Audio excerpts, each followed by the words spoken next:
Christmas is a time for celebration. But this year, it is a more sombre occasion for many.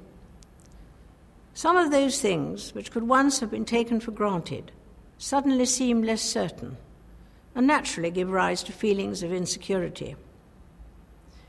People are touched by events which have their roots far across the world. Whether it is the global economy or violence in a distant land, the effects can be keenly felt at home. Once again, many of our servicemen and women are serving on operations in common cause to bring peace and security to troubled places. In this 90th year since the end of the First World War, the last survivors recently commemorated the service and enormous sacrifice of their own generation.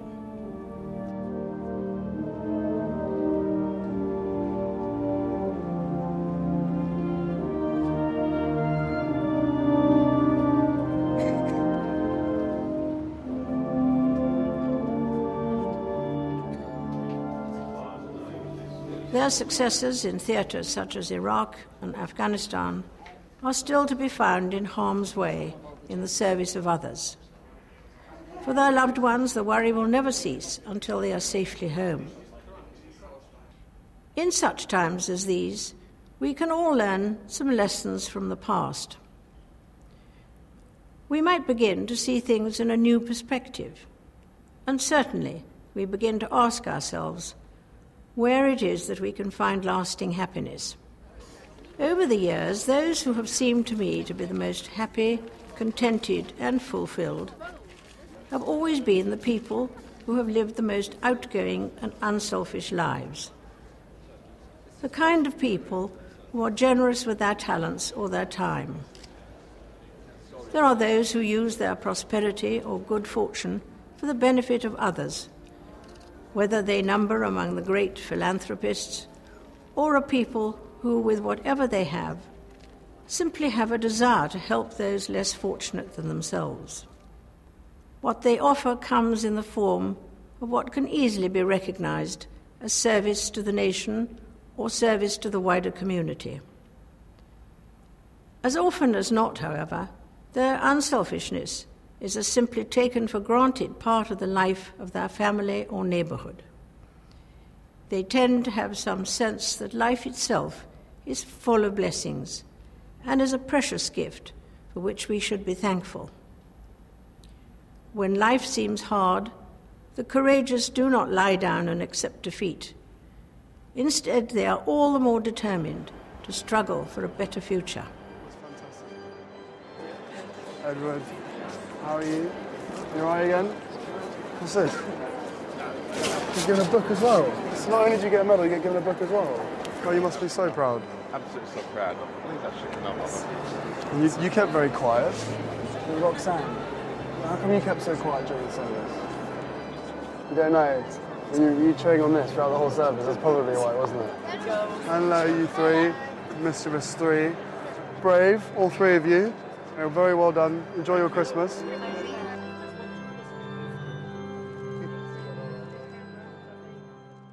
I think we have a huge amount to learn from individuals such as these. And what I believe many of us share with them is a source of strength and peace of mind in our families and friends. Indeed, Prince Philip and I can reflect on the blessing, comfort and support we have gained from our own family in this special year for our son, the Prince of Wales. 60 years ago, he was baptised here in the music room at Buckingham Palace.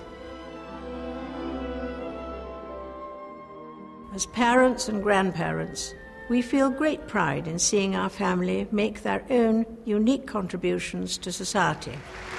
Stay away from school. Through his charities, the Prince of Wales has worked to support young people and other causes for the benefit of the wider community. Flying Officer William Wales, graduating with number 2. And now his sons are following in his footsteps. Yeah. Aren't you lucky it's not a pin? Anyway, well done. I'm so pleased. Many congratulations. All that effort. Well done. At Christmas, we feel very fortunate to have our family around us.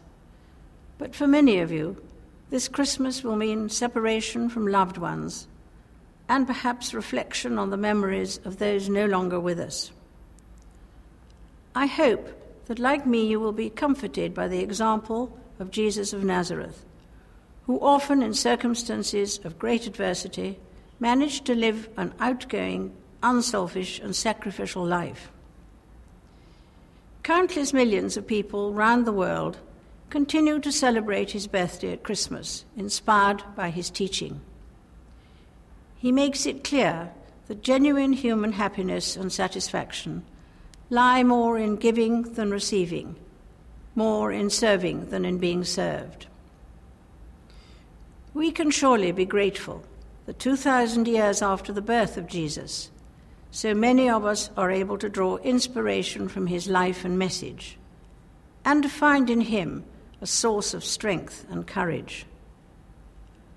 I hope that the Christmas message will encourage and sustain you too, now and in the coming year. I wish you all a very happy Christmas.